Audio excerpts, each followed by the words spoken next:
गौरी पुत्र गणेश भगवान की जय। श्री लक्ष्मी नारायण भगवान की जय। श्री उमापति शंकर भगवान की जय।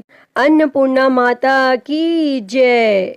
प्रिय भक्तजनों, आज हम इस वीडियो में माता अन्नपूर्णा की व्रत कथा सुनेंगे। तो आप सभी भक्तजन बड़ी ही श्रद्धा, ध्यान पूर्वक और प्रसन्नचित्त मन से माता अन्नपूर्णा की व्रत कथा को सुनिए। तो सभी प्रेम से बोलिए, माता अन्नपूर्णा की जय, सर्व देवी देवता की जय।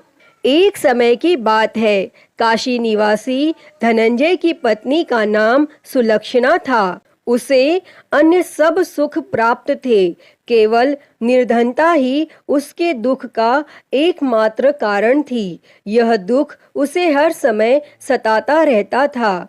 एक दिन सुलक्षणा अपने पति से बोली, स्वामी, आप कुछ उद्यम करो तो काम चले। इस प्रकार कब तक काम चलेगा? तब सुलक्षणा की बात धनंजय के मन में बैठ गई और वह उसी दिन विश्वनाथ शंकर जी को प्रसन्न करने के लिए बैठ गया और कहने लगा, हे देवाधिदेव विश्वेश्वर, मुझे पूजा पाठ कुछ आता नहीं है, केवल आपके भरोसे बैठा हूँ। और इतनी विनती करके वह 2-3 दिन भूखा प्यासा बैठा रहा और यह देखकर भगवान शंकर ने उसके कान में अन्नपूर्णा अन्नपूर्णा अन्नपूर्णा इस प्रकार 3 बार कहा।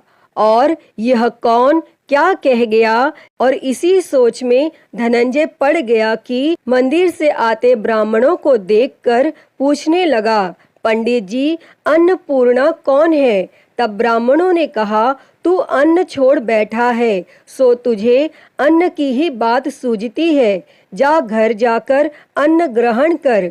तब धनंजय घर गया और स्त्री से सारी बात कही। तब वह बोली, नाथ, चिंता मत करो, स्वयं शंकर जी ने यह मंत्र दिया है, वे स्वयं ही खुलासा करेंगे। आप फिर जाकर उनकी आराधना करो। तब धनंजय फिर जैसा का तैसा पूजा में बैठ गया। रात्रि में शंकर जी ने आज्ञा दी और कहा, तू पूर्व दिशा में चला जा। और वह अन्नपूर्णा का नाम जपता जाता और रास्ते में फल खाता, झरनों का पानी पीता जाता। और इस प्रकार वह कितने ही दिनों तक चलता गया और वहां से उसे चांदी सी चमकती वन की शोभा देखने में आई, सुंदर सरोवर देखने में आया। उसके किनारे कितनी ही अप्सराएं झुंड बनाए बैठी थी, एक कथा सुनती और सब मिलकर माँ अन्नपूर्णा इस प्रकार बार बार कहती थी। और यह अगहन मास की उजेली रात्रि थी और आज से ही व्रत का आरंभ था। और जिस शब्द की खोज करने वह निकला था, वह उसे वहां सुनने को मिला। तब धनंजय ने उनके पास जाकर पूछा, हे देवियों, आप यह क्या करती हो? तब उन सब ने कहा, हम सब माँ अन्नपूर्णा का व्रत करती हैं। तब धनंजय ने पूछा, व्रत पूजा करने से क्या होता है? यह किसी ने किया भी है? इसे कब किया जाए? कैसा व्रत है ये और कैसी विधि है? मुझे भी विस्तार से बतलाओ। तब वे कहने लगी, इस व्रत को सब कोई कर सकते हैं। 21 दिन तक के लिए 21 गांठ का सूत लेना चाहिए। 21 दिन यदि न बने तो एक दिन उपवास करें।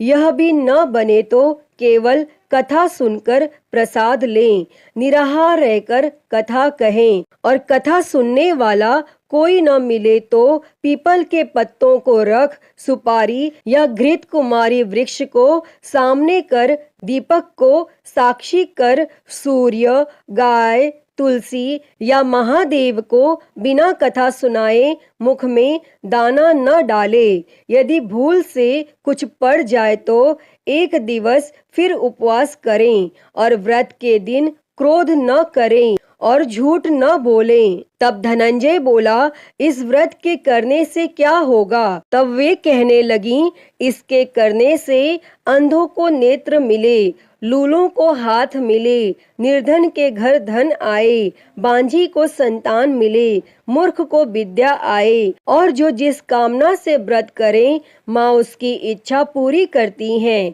तब धनंजय कहने लगा, बहनों, मेरे पास भी धन नहीं है, विद्या नहीं है, कुछ भी तो नहीं है, मैं तो दुखिया ब्राह्मण हूँ, मुझे इस व्रत का सूत दोगी? तब वे कहने लगी, हाँ भाई, तेरा कल्याण हो, हम तुम्हें अवश्य देंगे, ले इस व्रत का मंगल सूत्र ले। तब धनंजय ने व्रत किया और व्रत पूरा हुआ। तभी सरोवर में से 21 खंड की स्वर्ण सीढ़ी हीरा मोती जड़ी हुई प्रकट हुई। तब धनंजय जय अन्नपूर्णा कहता जाता था और इस प्रकार कितनी ही सीढ़ियां उतर गया तो क्या देखता है कि करोड़ों सूर्य से प्रकाशमान माता अन्नपूर्णा का मंदिर है। उसके सामने स्वर्ण सिंहासन पर माता अन्नपूर्णा विराजमान है। सामने भिक्षा हेतु शंकर भगवान खड़े हैं। देवांगनाएं चंवर डुलाती हैं, कितनी ही हथियार बांधे पहरा देती हैं। तब धनंजय दौड़कर जगदम्बा के चरणों में गिर गया। तब देवी उसके मन का कलेश जान गई और धनंजय कहने लगा, माता, आप तो अंतर्यामिनी हो, आपको अपनी दशा क्या बताऊं? तब माता बोली, मेरा व्रत किया है, जा संसार तेरा सत्कार करेगा। तब माता ने धनंजय की जीवा पर बीज मंत्र लिख दिया और अब तो उसके रोम रोम में विद्या प्रकट हो गई। इतने में क्या देखता है कि वह काशी विश्वनाथ के मंदिर में खड़ा है और माँ का वरदान ले धनंजय घर आया और सुलक्षणा से सब बात कही और माता जी की कृपा से उसके घर में संपत्ति उमड़ने लगी और छोटा सा घर बहुत बड़ा गिना जाने लगा।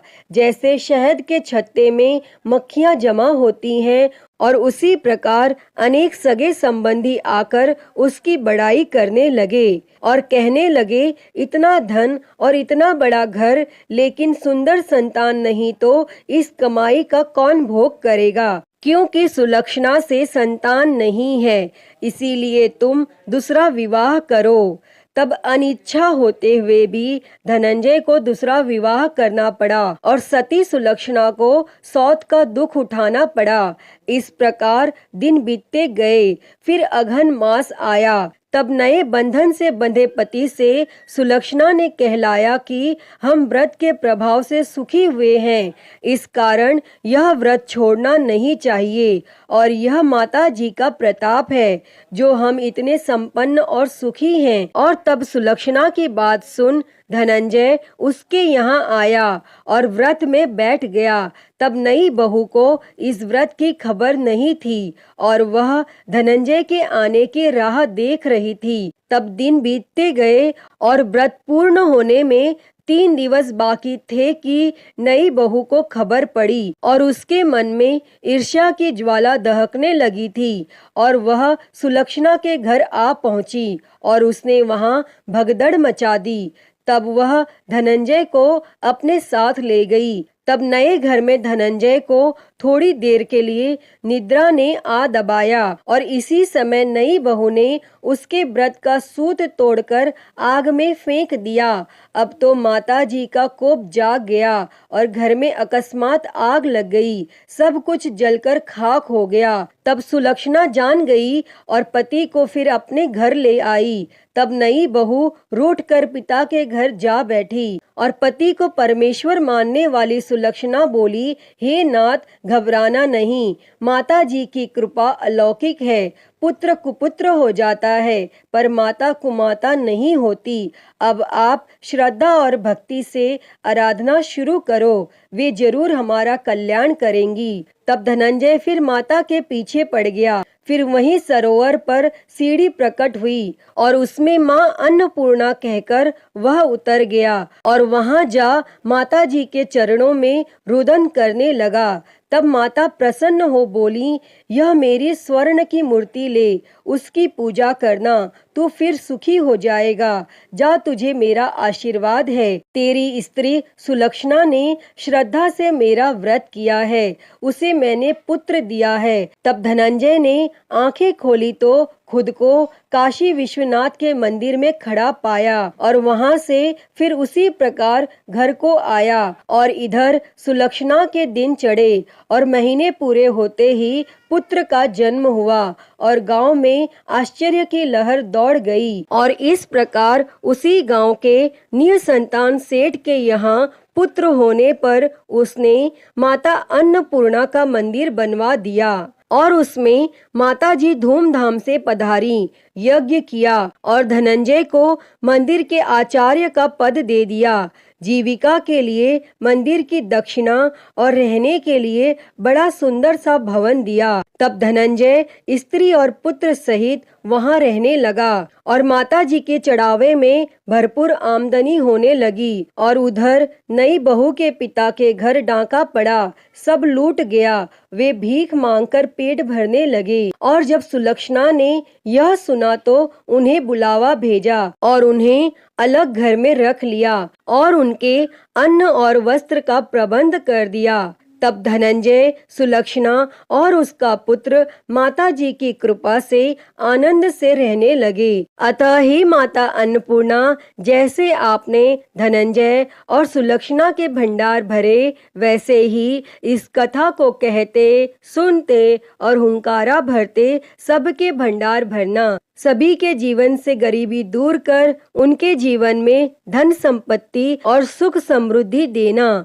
तो सभी प्रेम से बोलिए, माता अन्नपूर्णा की जय।